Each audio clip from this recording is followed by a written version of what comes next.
जमीन भरपूर ओली असल्यामुळे ट्रॅक्टर ते डायरेक्ट चालू शकत नाही. त्यामुळे आम्ही हे एक जुगाड तयार केला आहे.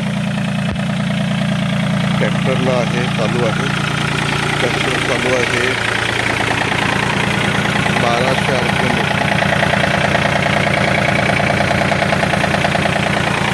आणि फॅनचा ब्लोअर ऑफ केला आहे.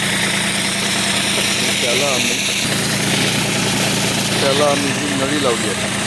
ही आउटपुट 8 mm ची गनची नळी आणि तिकडे मॅन्युअली स्प्रे सुरू आहे. आणि गंमत म्हणजे चालत्या ब्लोअरमध्ये पण औषध काही शिल्लक राहत नाही, ते कंटिन्युअस स्टर केलं जाते. याचं जिवंत उदाहरण बघा. हे बघा, प्रॉपर स्टरिंग चालू आहे. तुम्ही कॅमेऱ्यात बघू शकता.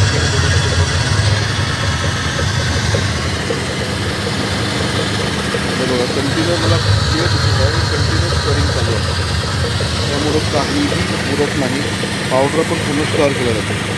आता आपण थोड्या प्रेशर बघू. तुम्ही संत्र्याचा साईज बघू शकता.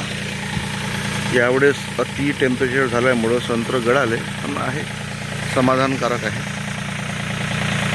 हा साईज आहे संत्र्याचा, ठीक आहे.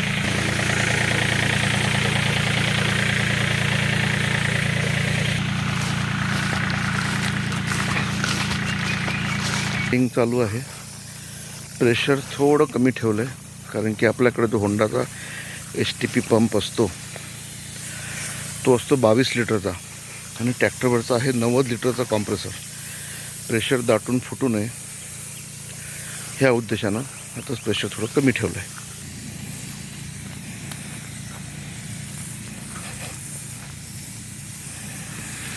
स्प्रेइंगमध्ये आम्ही कॅल्शियम नायट्रेट, बोरॉन, थायमॅक्झॉन लॅम्बडा आणि 6BAचं कॉम्बिनेशन घेतलं आहे. हे सायला, मावा, लीफ मायनर आणि क्रॅकिंग यावर सर्वोत्तम रामबाण आहे. ह्या स्टेजला, पुढच्या स्टेजला लवकर स्प्रेइंग बघू.